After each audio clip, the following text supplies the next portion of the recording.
Hai, perkenalkan nama saya Yustina Yustrin Rwandadian dengan NIM 203030115 kelas C semester 2 Fakultas Ilmu Sosial dan Ilmu Politik Universitas Nusa Cendana Kupang 2021.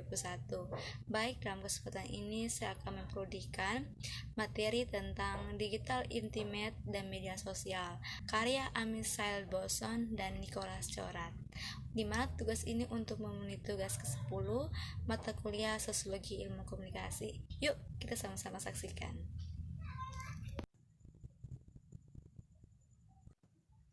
Saya akan menjelaskan sedikit tentang materi hari ini.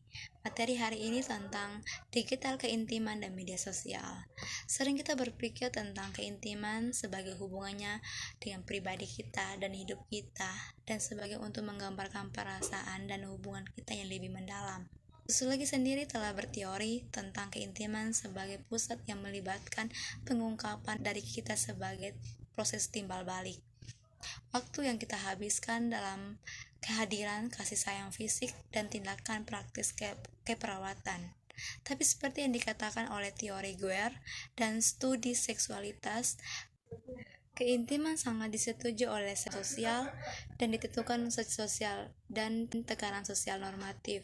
Sosiologi keintiman membantu menerangi apa yang secara spesifik dan empiris terlibat dalam pemikiran keintiman di berbagai tempat dan budaya, dan untuk jenis kelamin, kelas, dan kelompok sosial yang berbeda.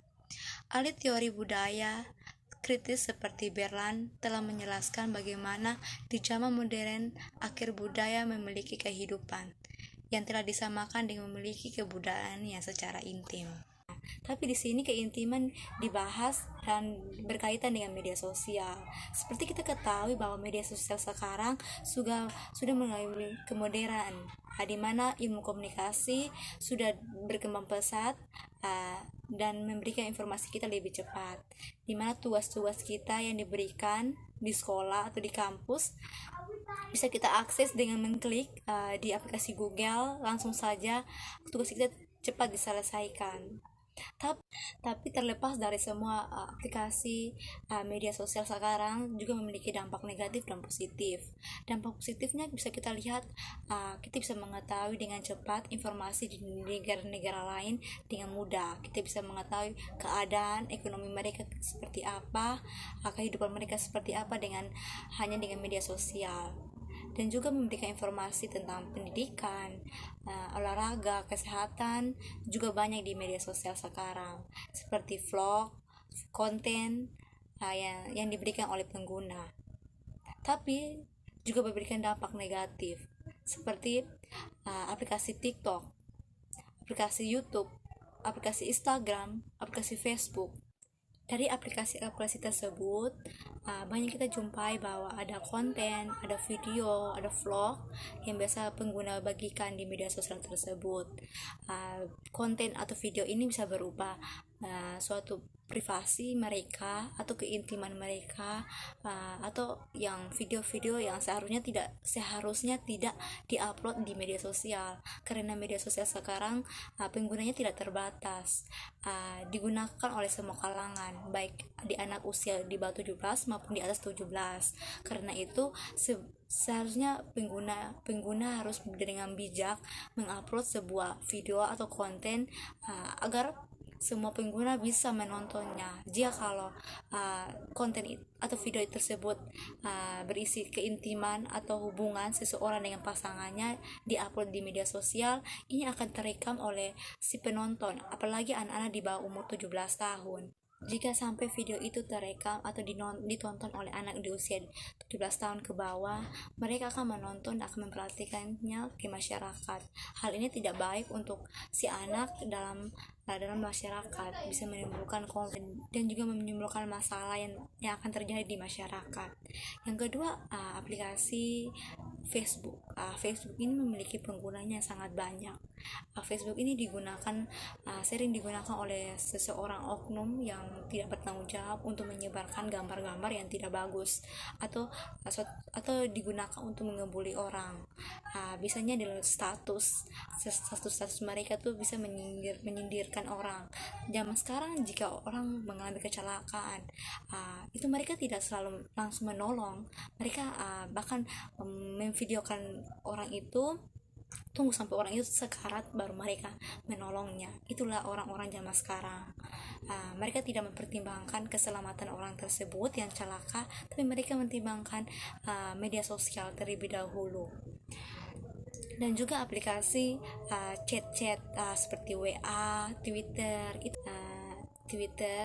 Telegram. Aplikasi ini biasanya digunakan oleh mahasiswa juga, banyak semua kalangan, untuk memberikan informasi berupa chat atau berupa grup. Biasanya di aplikasi ini biasanya digunakan oleh seorang dosen atau seorang dengan mahasiswa untuk menginformasikan kegiatan perkuliahan selama semester.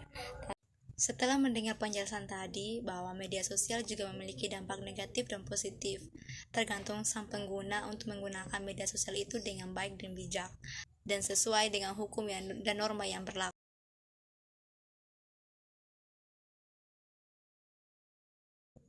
Hai cupu. Iya kak. Kenapa kak? Ngapain? Belajar terus. Berpikir dengan belajar tuh bu bisa perhatian dari dosen. Tidak, lu tuh hanya mulai tuh di otak pintar aja, muka penuh jerawat, penuh segalanya. Ngaca dong, lihat di kaca muka lu. Jangan jadi orang tuh sok-sok perhatian, cari perhatian dosen. Tidak kak, saya tidak begitu kak. Memang nih pas dosen kasih pertanyaan, saya bisa jawab kak. Yang cari perhatian dosen, dengan lu menjawab sebuah pertanyaan, lu bisa diiba oleh dosen. Enggak, lu tuh jelek. Dunia sekarang tuh tidak selalu dengan otak, tapi muka juga harus mendukung. Jadi tolong jangan sok-sok perhatian, sok-sok cari perhatian ya. Ngajak saya muka, memang saya jelek kak, penuh muka penuh jerawat, tapi sebenarnya apa masalah kakak dengan saya? Saya merasa saya tidak pernah ada salah dengan kakak. Kenapa kak? Kak mau mengupload muka saya ke media sosial? Kak itu ngebully kak. Seharusnya tidak kak. Seharusnya saya mempunyai hak dan saya juga pantas berkuliah kak. Bukan hanya kakak saya, memang saya mukanya jelek, tapi saya juga pantas. Saya punya hak untuk memberikan pertanyaan ini terhadap pertanyaan yang diberikan dosen kepada saya kak. Rasain lu, makanya jadi orang tuh jangan sosok cari perhatian di dosen. Rasain sekarang. Sekian cuplikan tentang penyalahgunaan media sosial terhadap ngebully. Semoga tidak ada lagi ngebully yang terjadi di lingkungan sekolah, masyarakat, atau di mana saja dengan melalui media sosial. Dan semoga bermanfaat bagi yang menontonnya. Terima kasih.